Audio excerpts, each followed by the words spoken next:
Okay, everyone, welcome back to pensions. I hope you're not totally confused. I understand it's a complicated subject, but let's look at these multiple choice, and then we'll look at a simulation problem, and hopefully this will all come together. All right? Please have faith in what I say. All right, now let's start with multiple choice number 19 and 20. 19 and 20, all right, in the book. That's on page 408. Actually, it's on page 409. Okay?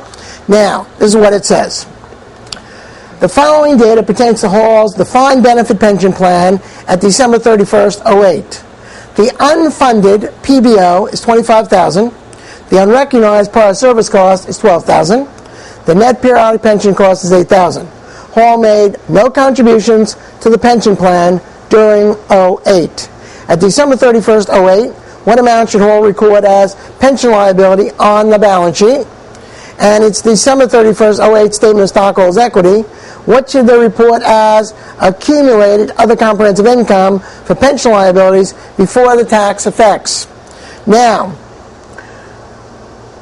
the accumulated other comprehensive income is the amount of the other comprehensive incomes which have accumulated, all right, which appear in the balance sheet. Now, let's make the journal entry at 12/31 of 08. All right, we debit pension expense. That's the first step. Our pension expense is our net periodic pension cost of $8,000. Credit accrued pension liability of $8,000. All right, now, next entry. Record the entry for the funding. They made no contributions to the pension plan during 08. So there is no debit to accrued pension liability and no credit to cash. All right, the next step. Go to the end of the year and compare the ending PBO to the ending fair market value of the assets. All right, now, did they give us the ending PBO, all right, in our question? Well, at December 31st, 08, our unfunded PBO is $25,000. So that's our ending PBO, $25,000. Now, what is our assets at the end of the year? Well, they made no contributions, so there's no assets at the end of the year. All right, so our asset balance at the end of the year is zero. So as far as we're concerned, if everyone cashed out at the end of the year, we would owe them $25,000 based on future salary levels. All right, there's no assets to pay them. So the plan is underfunded by $25,000. All right, now, what's the entry we have to make? All right, we have to bring our accrued pension liability from 8 to 25. All right, now how do we do that? We credit accrued pension liability by $17,000 and debit other comprehensive income by $17,000. Now, we don't have to worry about the net of tax because they don't give us the tax rate. Now, let's look at what the question's asking. The question is asking, all right, at 12/31/08, how much should the pension liability be on the balance sheet? The pension liability is always the amount that the plan is underfunded by or overfunded by, all right, at the end of the year. Well, it's what the actuary says it's underfunded. The actuary says it's $25,000. This should be the liability on the balance sheet, and this is what it is. Here's the credit of 8, the additional credit of 17. Our total is $25,000. That's the amount of the accrued pension liability that will go on the balance sheet. So if they ask you that, it's basically, all right, the answer is it's always the excess of the ending PBO over the fair market value of the assets. That's the amount that goes in the balance sheet for the liability. And number 20. So what's the answer to number 19, everyone? It is D. D as in dog. Now number 20. In the December 31st, 08 statement of stockholders' equity, what amount should they report as accumulated other comprehensive income for pension liabilities before the tax effect? All right? Well, it's $17,000. So 20 would be C as in Charles. Okay? All right. Now, that wasn't bad, was it? Now, let's look at this. All right. Let's go to 22. In 22, we have Claire, a publicly traded company, all right, and they have the following defined benefit pension plan with the following information at December 31st of, I think it's 08. Now, Plan A, the PBOs are given, the ABO is given, and the fair market value assets are given.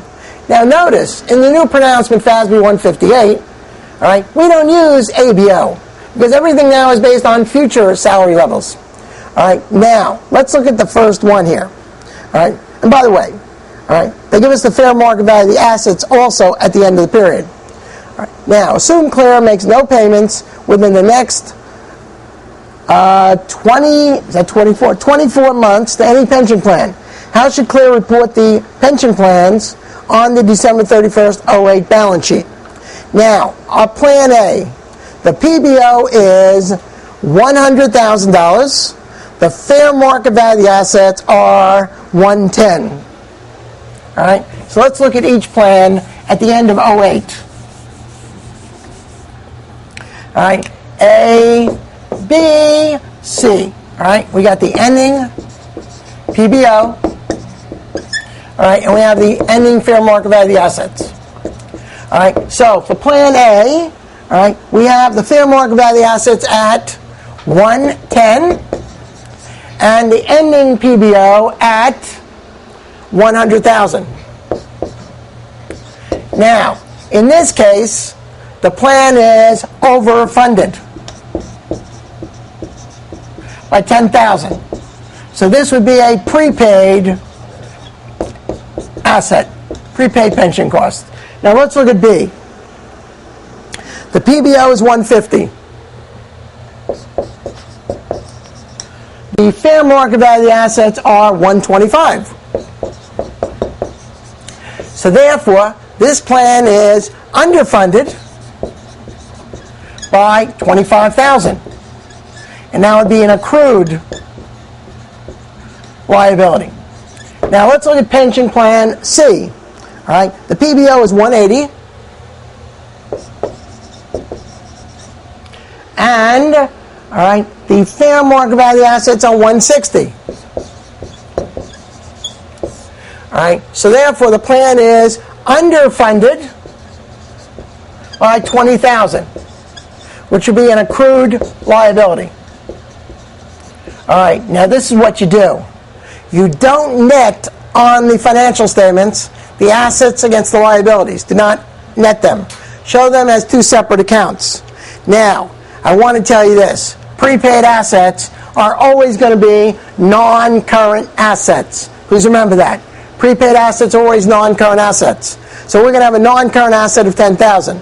Now, what about the liability? All right, the total liability is $45,000.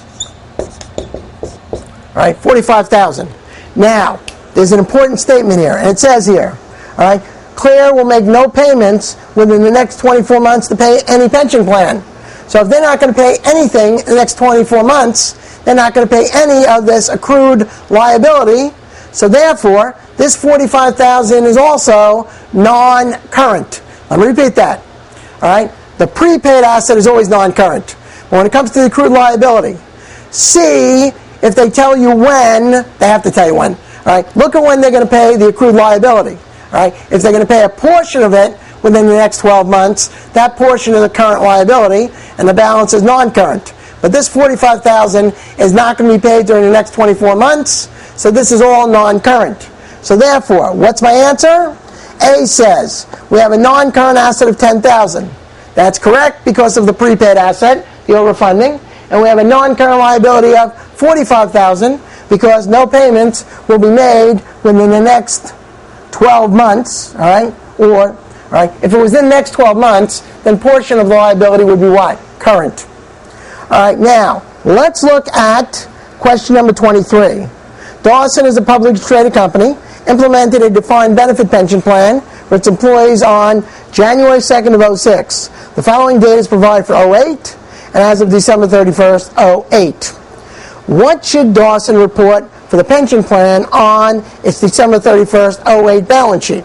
All right, well, you don't have to go through all the journal entries. All you have to do is compare the ending PBO to the fair market value of the assets at the end of the period. All right, now, what do we have here? All right, first of all, we have ending fair market value of the assets. Let's just put this. All right, we have the ending PBO. All right, our ending PBO is $350,000. And the ending fair market value of the assets are $362. So therefore, the plan is what? Over underfunded. This is overfunded. So we're going to have on our balance sheet a $12,000 prepaid asset account. And what do we say about prepaid asset accounts? Are they current or non-current? They're always non-current. All right. So my best answer would be C. We have a non-current asset of $12,000. All right. Great. All right. Now let's look at 24. Rose Corporation, a publicly traded company, implemented a defined benefit pension plan for its employees on January 2nd, 07. The following data is provided for 08 and as of December 31st, 08. Assume that as of January 1st, 08, Rose's pension plan was fully funded. There was no recorded pension assets or liabilities on the balance sheet. All right? So there's no prepaid assets or accrued pension liability. Ignoring tax effects, which of the following entries would be needed to properly record the funding status of Rose pension plan at December 31st, 08. All right, now let's look at what we have here. The PBO is $400,000. The fair market value of the assets is $362. All right, so let's see what we have here.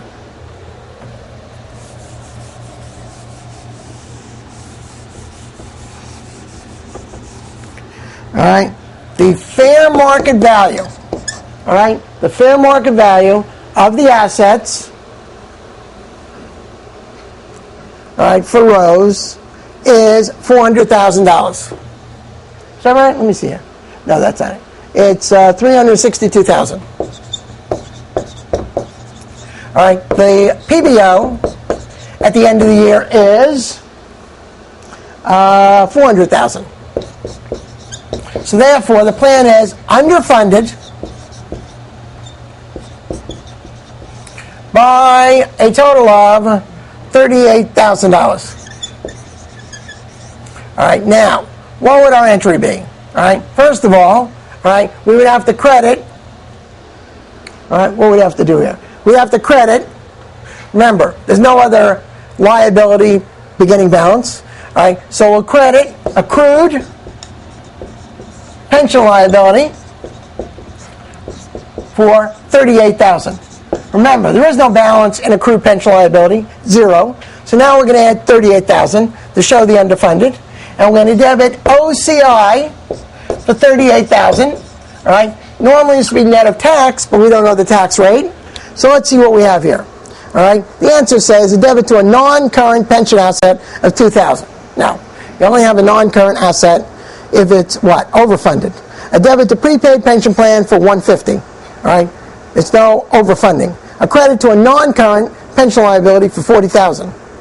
All right. Well, it's not $40,000. It's $38,000. And there's a debit to other comprehensive income for $38,000.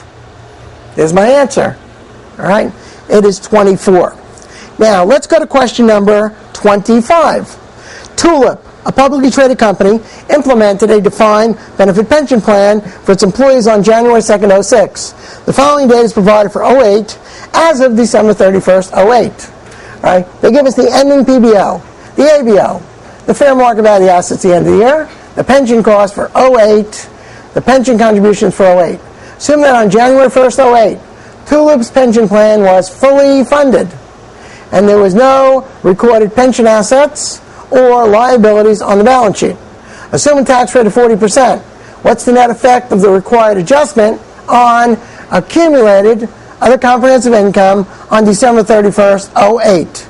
All right, now let's make the journal entry, all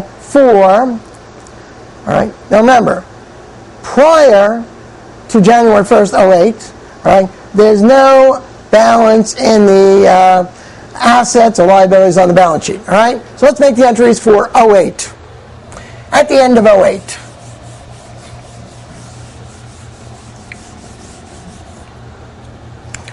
All right, debit pension expense and credit accrued liability. All right, now how much is the pension expense? It is $180,000. Credit accrued pension liability $180,000. All right, now let's see how much we funded. Debit accrued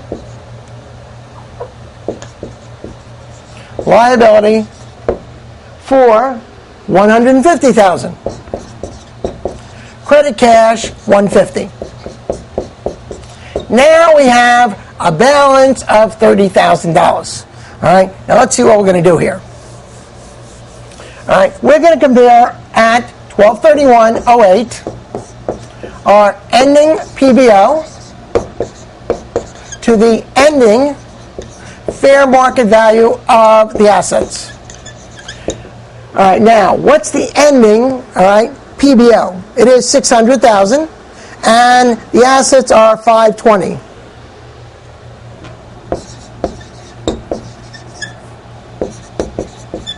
Now, the plan is underfunded by $80,000.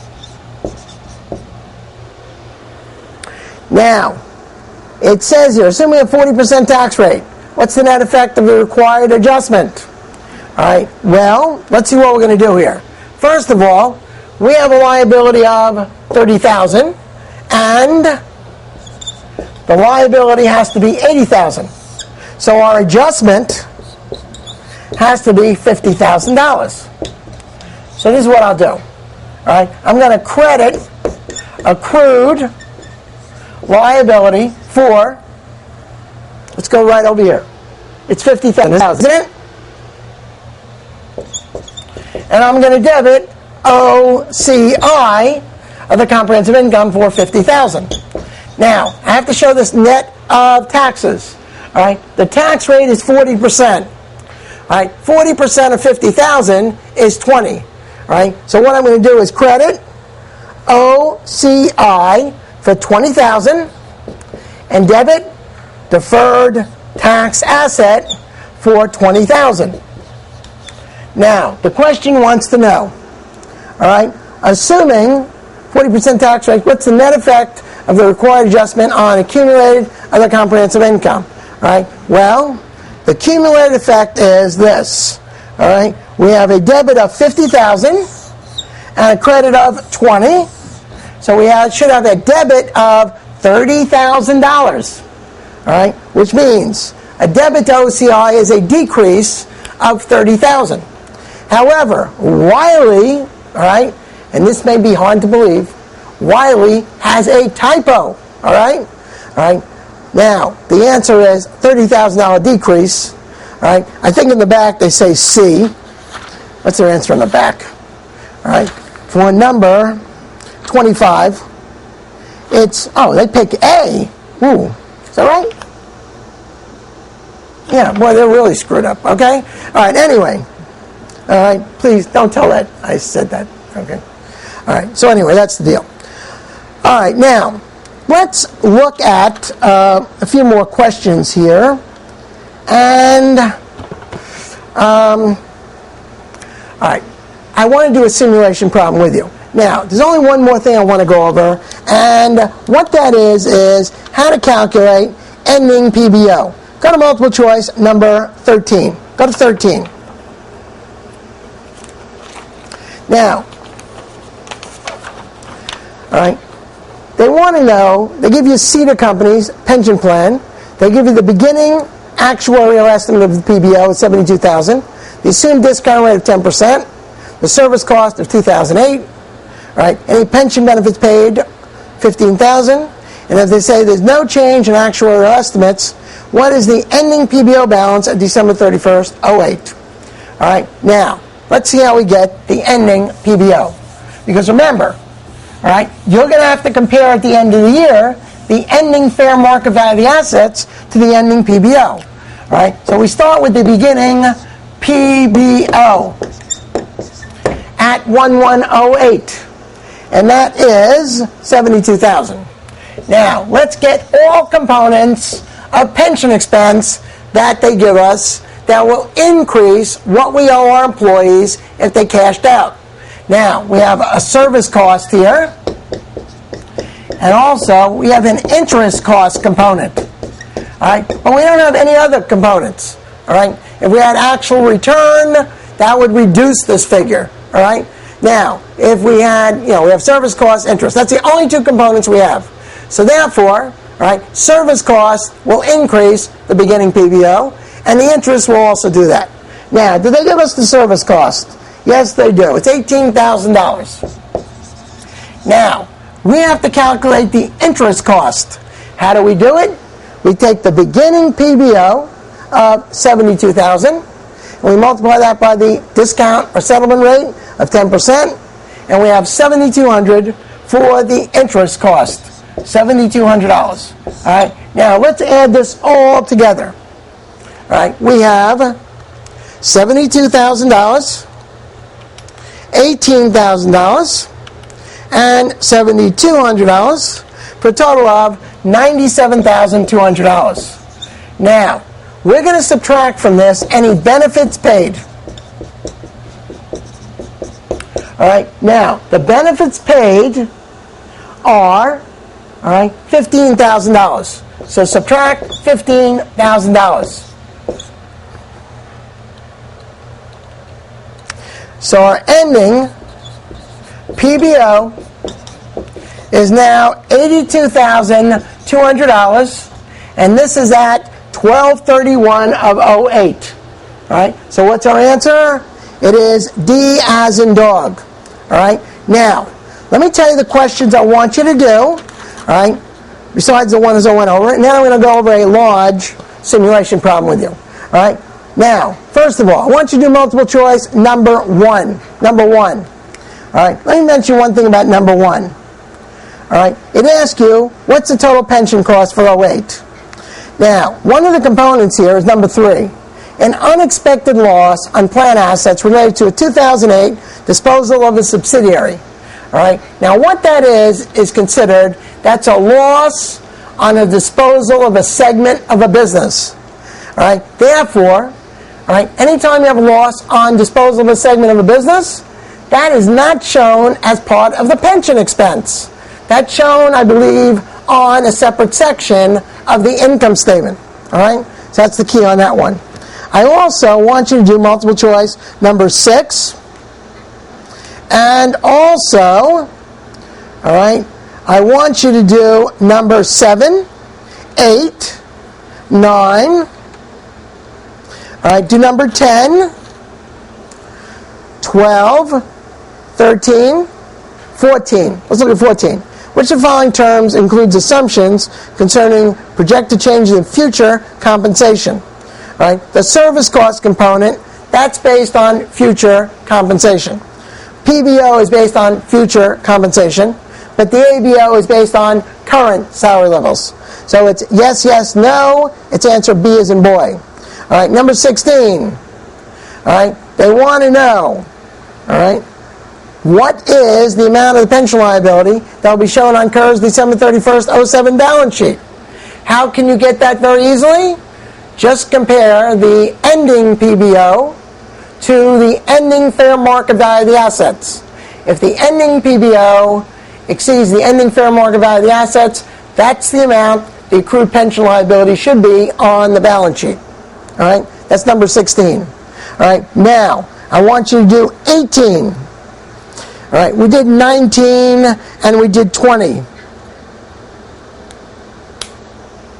All right, now I want you to do question 22. All right, and I want you to do question 23. All right, 24. And we know that 25 is wrong. I gave you the right answer. And right, now, do question 132. All right, did I say, I'm sorry, not 132. What am I saying? All right, do question 27, which deals with FASB 132. All right, and I want you to do also multiple choice 29, 30, 31, 32. All right, now, what those have to do with are actually the disclosures under FASB 158. Now, where do you find the disclosures, all right, under FASB 158? All right, now, I want you to turn in your textbook to page 398. And, all right, it says number 5. All right, disclosure for pensions, FASB 132R and FASB 158. All right, now it says here, FASB 158 on page 398, change the reporting requirements for the funded status of the pension plans. As a result, FASB 158 also amended FASB 132R to reflect those changes. All right, now, the required disclosures are as follows. All right, you can read these yourself. I don't have to read these to you. All right, just read them over if you have any questions on it. All right. All right, for example, let me just go this very quickly, 398, okay? All right, number 1, here's one you have to show. Reconciliation schedule of benefit obligations showing the components separately. All right, what would the benefit obligations be? All right, you have to show reconciliation of the beginning PBO to the ending PBO as a disclosure. A reconciliation schedule of fair market value of the plan assets. All right, you have to show how you get from the beginning fair market value of the assets to the ending. All right. Number 3, the funded status of the plans and the amounts recognized in the balance sheet showing separately the non-current assets. That would be what? All right. The prepaid assets. All right. The current liabilities and the non-current liabilities. Now, the current liability would be the amount of the accrued pension liability that's to be paid off during the next 12 months. And the non-current portion is the amount that's going to be paid off after 12 months. All right, information about plan assets, including equity securities, debt securities, a narrative description of their investment policies and strategies, a narrative description of basis used to determine overall expected rate of return on assets. All right, disclosure of additional asset categories and information about assets if information is expected to be useful. For defined benefit pension plans, all right, you have to show how you get the accumulated benefit obligation. All right, now, that you will get from the actuary. All right, ask the actuary.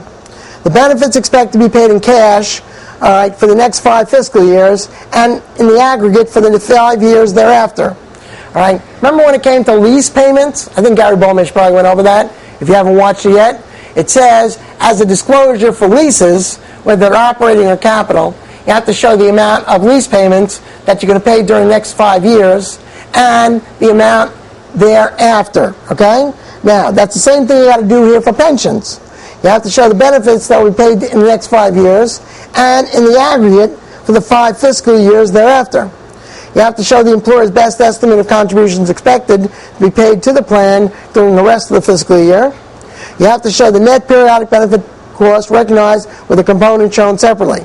Right? So you have to show how you get your pension expense. Right? So you just show them how you get your 5 components. All right, get that from the actuary. Now, 9, the net gain or loss and the net prior service cost or credit recognized in other comprehensive income for the period, and any reclassification adjustments of other comprehensive income. All right, don't worry about that one. Number 10, the amounts in accumulated other comprehensive income that have not been recognized as pension costs, showing separately the net gain or loss, the net prior service cost of credit, and the net transition asset or obligation. Don't worry about that one. Now, on number 11, on a weighted average basis, what are the rates used for the assumed discount rate? You got to use the assumed discount rate to get the what? The interest component. The rate of compensation increase, because everything you pay out in pension benefits is based on future salary levels. Right? Any expected long-term rate of return on plan assets, and the assumptions used to determine the benefit obligations and the net benefit cost. All right, you'll get that all from the actuary. On page 399, all All right? Now, if you give your employees post-retirement benefits, that means benefits after they retire. All right? The most popular one is health insurance. All right? Now, what you have to show, all right, is a disclosure for those post-retirement benefits. And one of them is what is the assumed health care cost trend rate and description of the pattern of the change. All right? In other words, you have to show how much you would owe your employees today if they came to you and said, give us all the money today for health insurance premiums that we're going to have to pay today and in the future. All right? Now, number 13. Also a disclosure for post-retirement benefits is the effect of a 1% point increase or decrease that would have on the aggregated service and interest cost components and the accumulated post-retirement benefit obligation for health care benefits. All right? So therefore, they want to know, what would the effect of a 1 percentage point increase or decrease do to this account called accumulated post-retirement benefit obligation for health care? Now, this accumulated post-retirement benefit obligation account is an actuarial account. And what it is this. It is the account where if the employees, you have to determine how much you're going to pay your employees today, all right, for all of their health care benefits in the future, or their post-retirement benefits in the future. The actuary will come up with the present value of all of those future benefits and figure out what they're worth today. And the accumulated post-retirement benefit obligation that the actuary comes up with is based on current salary levels. All right? So they want to know, what happens if there was a 1 percentage point increase or decrease in the cost of health insurance? How would it affect the accumulated post-retirement benefit obligation? All right? And number 14. What's the amount and types of securities of the employer and related parties, including the plan assets, all right, the approximate amount of future annual benefits of plan participants covered by insurance contracts issued by the employer related parties? You can read the rest. All right? Now, let me see here. What other ones you should know?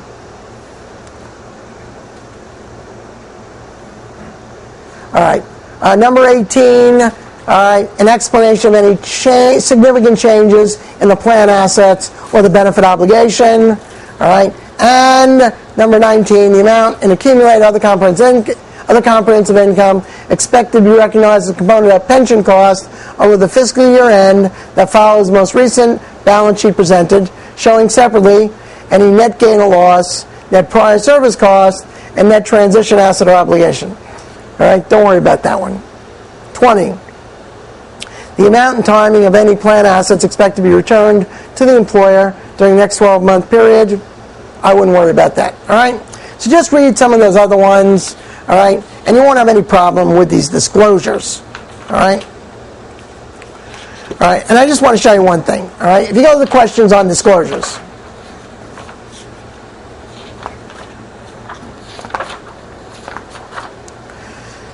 All right, look at 132.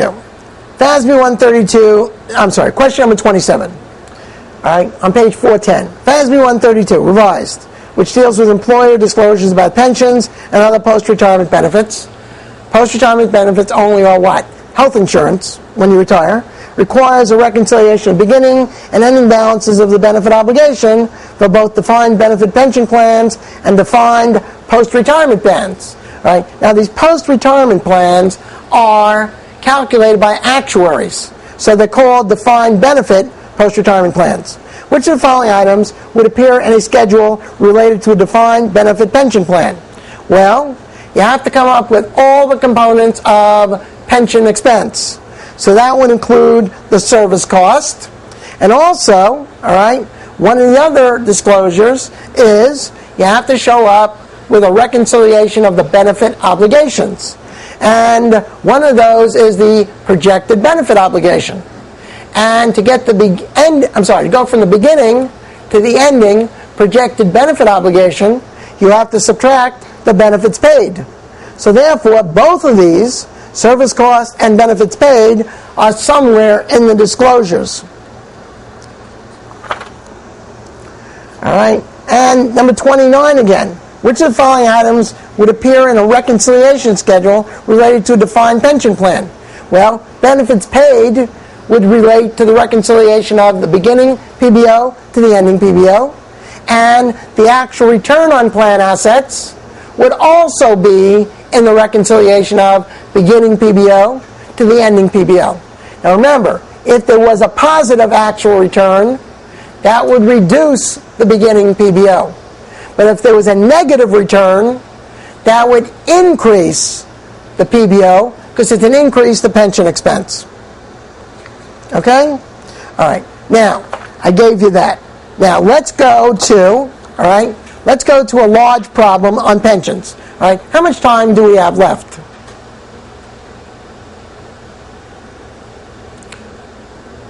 Just tell me. 25 minutes. That will give us enough time to go over the simulation problem number 1, which is on page 413. All right, now, you can do the true and false questions by yourself. All right? Now, I want to do the pension calculations on the bottom of page 413. All right, first of all, calculate for Winger's pension cost for 2008 the interest component. All right, how do you get the interest component? You take the beginning PBO at January 1st, 08, 600,000, and multiply it by the discount rate of 6%, so your interest cost is $36,000. Now, what's the actual return on plan assets? All right, here we go. All right, you got another formula here. By the way, there's a calculation for actual return on plan assets. All right, there's an actual return on plan assets for post-retirement benefits too. All right, there is. If they ask you, I don't know if they'd ask you that. Okay, this is for pension. All right, so we take the beginning fair market value of the assets. Okay, all right. Now, what's the beginning fair market value of the assets? All right, there are 420,000. All right, now we're going to add to that any contributions. All right, the contributions are.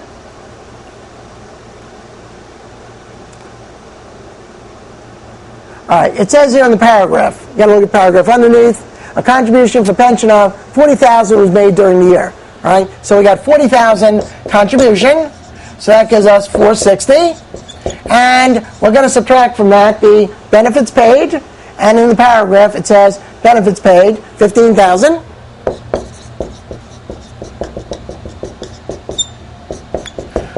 So now we have 445. Now, we're going to compare this 445 to the ending fair market value of the assets, which is $470,200. $470,200. All right. Now, let's compare this amount. All right. We take $470,200 and we subtract $445,000. And we come up with an increase of $25,200, and that should be the actual return on plan assets, and that's the correct answer. All right, now, let's get the amortization of the prior service cost. All right, now, we will take the beginning unrecognized prior service cost at January 1st, 08, and that's $240,000. You divide that by the average service life, which is 12 years, so therefore, each year, we're going to add to pension expense 240 over 12, $20,000. $20,000. All right. Now, next thing, gain or loss. All right. Now, you only have an actuarial gain or loss if the actual and expected return are different. All right. Now, just remember that. You only have an actuarial gain or loss if the actual and expected return are different. Now, if you look at the paragraph under the information on the top page 413, it says in the second thing, it says service cost was $80,000. The actual and expected return was 6%. So therefore, they are the same. So therefore, there will be what? No actuarial gain or loss. So my answer number 4 is 0. Now let's get the pension cost for 07. All right. Now, it's made up of the following. All right. Let's get our service. What is it? Did I say 07? I mean 08. What's our pension cost for 08? All right. Now, all right, we take our service cost for 08. Don't die on me now. It is. All right. We take our service cost.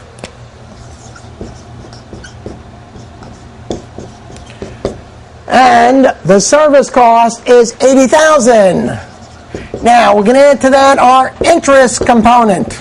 All right? How much was our interest component? It was $36,000. We got that from answer number 1. All right? Now, let's get our actual return. Our actual return was, all right, what? $25,200. Reduce that. Now, let's get the amortization of the prior service costs. All right, that is $20,000.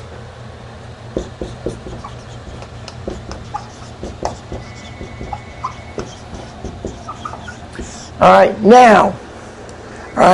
now, let's see what we have here so far. Okay, let's calculate what we have here. All right, we have $80,000, and we have $36,000. And we're going to subtract 25.2 for actual return, and we're going to add $20,000. So therefore, we have $110,800. All right, and I don't see any other things. All right, so therefore, all right, our pension expense is $110,800. All right, so the answer there is. All right, number 5, $110,800. All right, now let's get our PBO at December 31st, 08. All right, now the way we do this is this. All right, we're going to take our beginning PBO.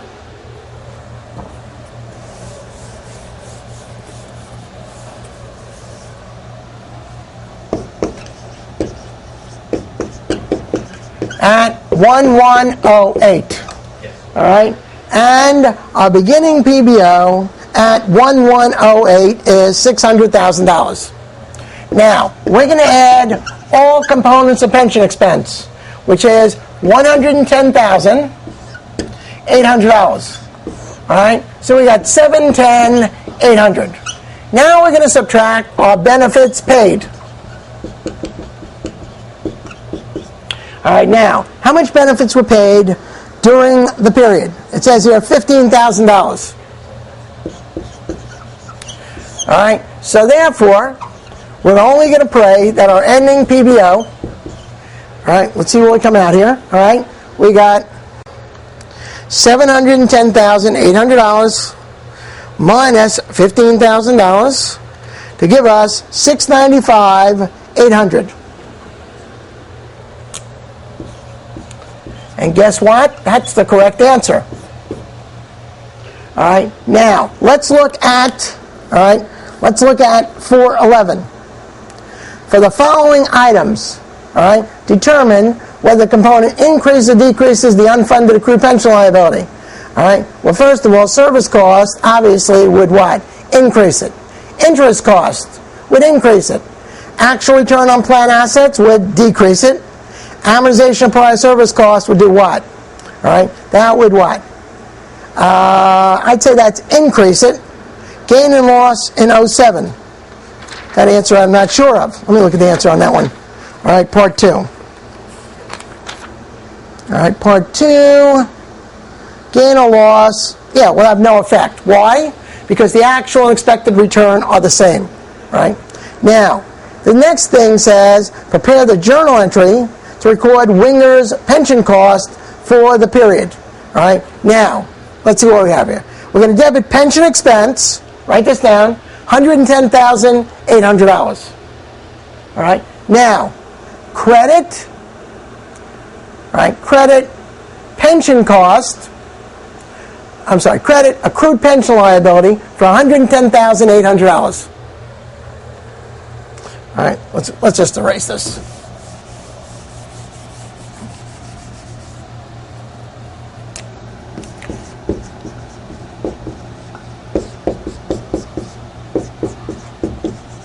credit accrued liability 110.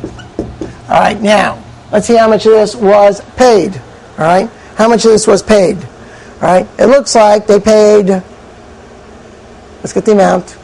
Contribution for pension was $40,000. All right, that's in the paragraph on page 413, right before it says concept. See that? Service cost for 08 was 80. Actual expected return 6%. Contribution of $40,000 made during the year. All right, so we'll do this. We'll debit accrued liability. I forgot the amount. 40,000, and we'll credit cash 40,000. All right, now the next thing we have to do is, all right, let's see what they're asking for here. They're asking for us, all right, to show them the journal entry to record Winger's pension cost for the year. All right, I think that's all we have to show. All right, now they want to know how much. Well, all right, let's look at. I'm not sure. Well, I don't. They want to know the entry to record the pension cost for the year. All right, I don't think they want the OCI or any of that stuff. All right, now let's look at the next part. What is the amount of the pension assets and liabilities that will be disclosed in each of the following categories, all right, on the balance sheet? All right, now, what we're going to do is this. We're going to compare the ending PBO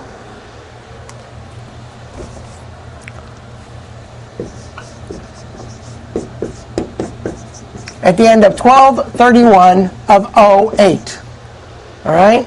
Now, if you look at answer number 6, all right, under the pension calculations, all right, which is on page 413 on the bottom, all right, the ending PBO, we came out with $695,800. Now, the ending fair market value of the assets, all right, now we're going to get that from go up page 413, all right, look at December 31st, 08, and the fair market value of the assets are $470,200. All right, now, according to this, the plan is underfunded. All right, let's subtract the amounts. All right, $695,800 minus $470,200. All right, it's underfunded by $225,600. And by the way, that will be the total accrued pension liability. Now, how are you going to come up with this? Well, all right, we have the balance in the liability when we debited pension expense, credit cash, all right, then we debit the let me repeat that. The entry for our pension, we debit pension expense, credit accrued pension liability. Then we debit accrued pension liability and credit cash, right? That was the first journal entry. Now, let's see what the liability is, all right? All right, now, let's go back to our entry, okay? All right, now, when we made our entry here, all right, we have a balance. Here's the entry made, all right? We had $110,800 liability, all right, and we reduced it by $40,000. Here's the first two entries. All right, that gives me 60. Let me get my calculator here. All right, that gives me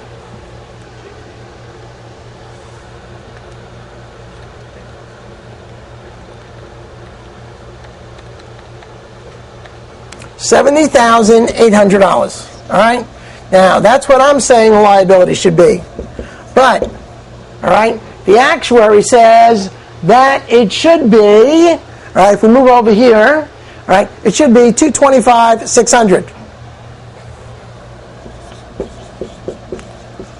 All right, now, we're going to subtract $225,600, and we're going to come up with $154,800. Now, they want to know, all right, what is the amount of the pension assets or liabilities that will be disclosed in each of the following categories on the balance sheet? Well, we have a what? A debit to other comprehensive income of $154,800 and a credit to accrued pension liability for $154,800. Okay? All right. Now, let's see what the information says here. All right? It says that, all right, let's look at the question here. Service cost, contribution to pension was, okay, Winger has no prepaid or accrued pension liability December 3rd. They use a straight line, all right? So therefore, all right, we're going to have to assume this, all right? They didn't tell us when they were going to pay this liability, all right? So therefore, let's see what we have here. We have a current asset of nothing, non-current asset, we don't have a prepaid account, all right? Now let's see if we have a current liability, all right? Now, let's go to the solution a second, all right? I think the answer is number 4, $154,800, all right? But let's just make sure, all right? And let's see what it says here. It says on the bottom, page 421, the funded status of plan is determined by comparing the PBO at year end to the fair market value of the plan assets at December 31st, 2008.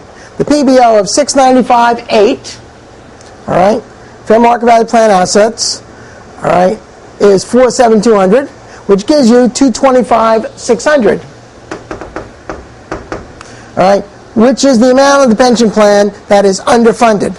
A liability of $225,600 must be recognized on the balance sheet. All right, so we have to have a liability of $225,600 on the balance sheet. A liability of $70,800 exists for the portion of the current year's pension costs that was underfunded. All right, so therefore, all right, we have the entry. Remember the entry we made? All right, that gave us a liability of what? $70,800.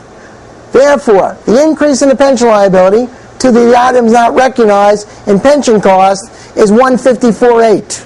All right, so the increase from the $70,800 to $225,600 is $154,800, and they're saying that is due to items not recognized in pension costs. Therefore, this is recognized as a non-current liability because Winger does not expect to pay any pension benefits within the next 12 months. Okay? All right. Now, all right, the last part of this question, all right, on page 414. What's the amount in accumulated other comprehensive income? God, that's easy. All right, what we're going to do is this. Here's our entry on the books. All right, remember, this is what our liability was. I'm sorry. This is what the this is what our liability was from the journal entry, all right, and this is what it was from the actuary. Remember that? This was the excess of the PBO over the fair market value of the assets. So therefore, all right, the plan was underfunded by $154,800. Now what's the entry? Credit accrued pension liability of $154,800, debit other comprehensive income $154,800. Now we have to show this net of tax, do we not? All right. Now on page 414, item number 5, they say Winger has no other items that affected other comprehensive income for the current period or in previous periods. Assuming the tax rate is 30%. All right. So we'll take this $154,800 and multiply it by 30%, all right, and we'll debit other comprehensive income, $46,440, and debit deferred tax asset, $46,440. All right, now, what's going to go in net of tax? All right, well, we have OCI of $154,800. All right, and then the tax effect is what? $46,440. So net of tax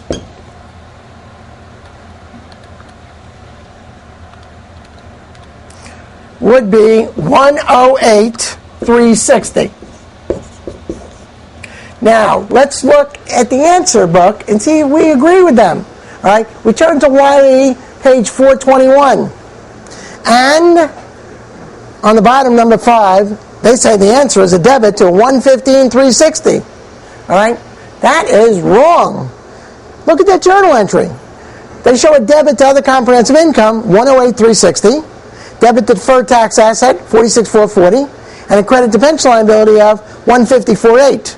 So they show a debit of other comprehensive income of 108,360, but in their answer they put 115,360. All right? So once again, the second typo of this pensions. All right? All right? I just have one thing to say. Let me get this off my chest. Boo! All right, now I feel better. All right, anyway, go over that problem. Please go over that problem. All right? It's a real good problem. And also do one other thing. All right? Do that problem. All right? I want you to read, on the bottom page 414, read this communication problem with Winger. All right? And then, on page 415, read the solution in the back, okay? Read the solution. And now we'll give you information about post-retirement benefits, all right? Now, go over what I did. Watch this a few times, all right? Do the problem, and don't worry so much about the true and false, okay? All right? I'm more interested in the calculations than anything, all right? But look at the true and false on simulation problem number 1, page 413. Okay? If you have any questions on this pension stuff, all right, give me a call. Now, I just want to tell you this, all right? All right? You got to do some digging, all right? I can't, this is hard to take this type of call. Phil, explain to me pensions, all right? Well, that's what this DVD is doing, all right? But if you have a specific question, you don't know, all right, how something is coming out or why we're doing this, I will explain that to you. And once again, don't send me an email, all right, about pensions, all right, because I'm just going to send you back an email that says, call me, all right, at the instructor hotline, okay? All right, so anyway, good luck.